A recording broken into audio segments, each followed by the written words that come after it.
Oh, there it is, Fernandez. I'll be doing how to use charts and tables to figure out the coefficients of SN curves chart on page 8.23. Yep. So what we're gonna do is gonna do axial loads. So I'm gonna highlight here. So we're gonna do part B. So axial loads. So it's given.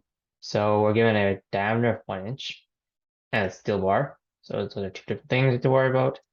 Our SU is at 110 KSI and our SOI is at 77 KSI, and we're using machine surfaced.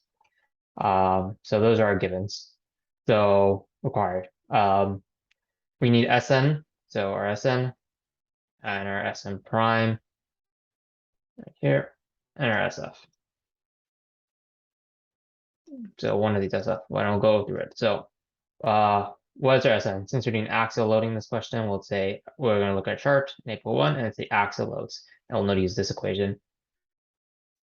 And I'll go to our table here. So CL, our load factor, we know it's axial, so the axis 1.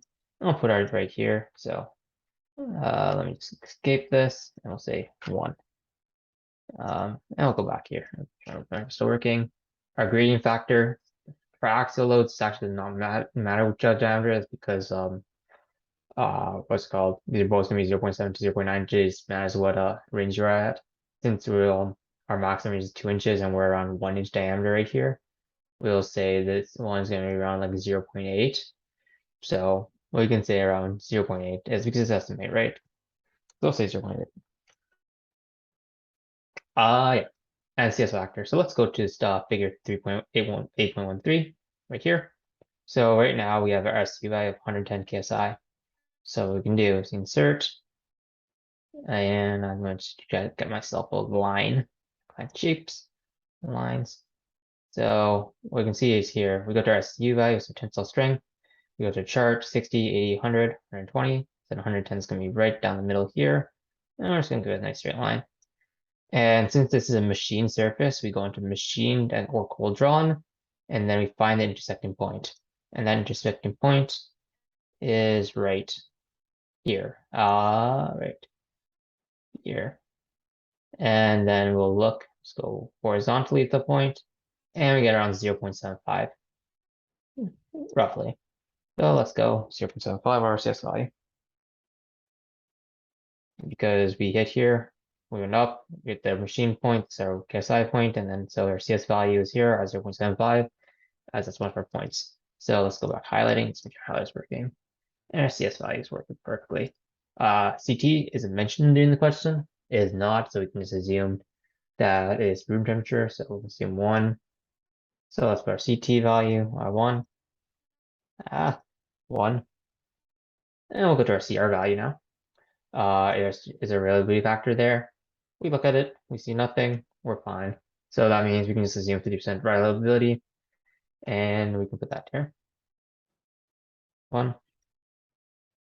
Oops, sorry, 1. Yeah, let's delete that for you. Can see, there we go, 1. And now SM prime. So SM prime adds the steel, we know it's 0.5 SU. So then that would be 0.5. Sorry, assuming steel. So the steel, just a known. So the 0.5, what's our SU? Our SU is around 110. So since our SU is around 110 KSI, we know that this is around 55 KSI. This is 55 KSI. Let's do some mental math. I'm just gonna make sure that I'm doing this correctly. Yep, and it's 55 KSI.